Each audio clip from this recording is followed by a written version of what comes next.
Assalamualaikum everyone. I hope so you're doing great.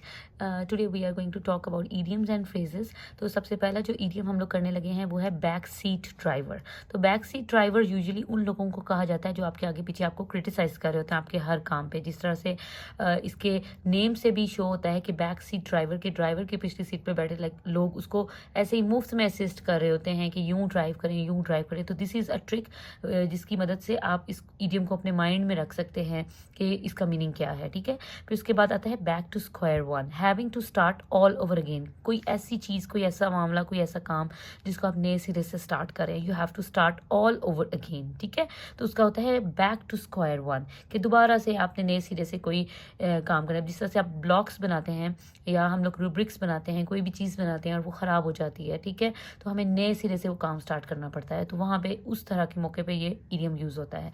Back to the drawing board. अब when an attempt fails and it's time to start all over. अब जैसे आपने किसी चीज़ के लिए कोई अटेम्प्ट किया और वो बिल्कुल आपका फेल हो गया. ठीक है, तो अब आपने नए सिरे से फिर उसको स्टार्ट करना है. फिर उसके बाद बेकर्स डोजन. आपको पता है कि डोजन का मतलब ये होता है कि 12. ठीक है, एक दर्जन जिसको कहते हैं. तो जो बेकरी वाले होते हैं उनका डोजन 13 होता है. ठीक है, ये भी एडियोमेटिक एक्सप्रेशन है. Barking up the wrong tree, a mistake made in something you are trying to achieve. कि आप कुछ अचीव करना चाह रहे हैं लेकिन उसमें आपने कोई गड़बड़ कर दी. ठीक है, beat a dead horse to force an issue that has already ended. मतलब देखें, अब डेड हॉर्स है और उसको आप मार रहे हो, तो क्या वो आपको आगे से रिस्पॉन्स करेगा? बिल्कुल भी नहीं करेगा. तो एक बात आपने माइंड में रखें कि कभी भी ईडियम्स में आप वर्ड टू वर्ड मीनिंग पे नहीं जाते, बस आप उसको को रिलेट करते हैं मीनिंग्स को. ठीक है, तो अब वो कहते हैं कि एक ऐसा मामला जो ऑलरेडी निमट चुका है, जो ख़त्म हो चुका है, और उसको आप दोबारा से उस इशू को दोबारा से जो है ना वो कहते हैं कि उस पर नमक छिड़क रहे हैं. तो उसको आपको कोई भी मामला वो आपका ना रिजॉल्व होगा ना आपको कोई रिस्पॉन्स देगी वो चीज़. Beating around the bush, avoiding the main topic, not speaking directly about the issue. अब इसका ये है कि मैं अब idioms आपको करवा रही हूँ लेकिन इसकी बजाय मैं आपको पाकिस्तान की इकोनॉमी के ऊपर आपसे डिस्कशन स्टार्ट कर दूँ, मैं पाकिस्तान की डेमोक्रेसी के ऊपर आपसे बात करना स्टार्ट कर दूँ. तो इसका मतलब ये है कि अपने टॉपिक से हट जाना. ठीक है, bend over backwards, do whatever it takes to help, willing to do anything. Bend over backwards का मतलब है कि किसी भी हद तक जाना, किसी की मदद करते हुए, किसी को असिस्ट करते हुए, कुछ भी आप जो करना चाहते हैं, पाना चाहते हैं, तो उसके लिए आप किसी भी हद तक चले जाएं. ठीक है, between a rock and a hard place, stuck between two very bad options के दो ऑप्शंस में आप फंस के रह गए हैं. ये वो वाली बात है, आगे कुआं पीछे खाई वाली बात आ जाती है. ठीक है, bite off more than you can chew, to take on a task that is way too weak. मतलब अपनी जो आपकी लिमिटेशंस हैं या जो आपकी एनर्जी है या जो आपका स्टेमिना है उससे बढ़ के अपने ऊपर कोई रिस्पॉन्सिबिलिटी ले लेना. तो उसमें क्या होगा कि जितना आपका स्टेमिना है वो काम भी नहीं होगा.